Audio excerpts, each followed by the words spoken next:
alla porta e poi dici ciao. Taccate sempre una scusa per spendere tempo pannanza con me.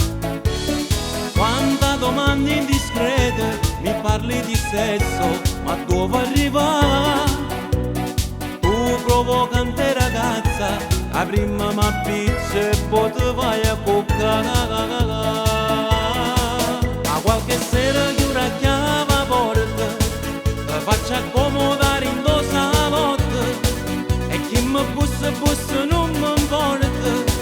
Io non arabo manca polizia, e poi te levo piano a vestaglia, e questi labbra da carezza sta bella, parola mia da faccia vedere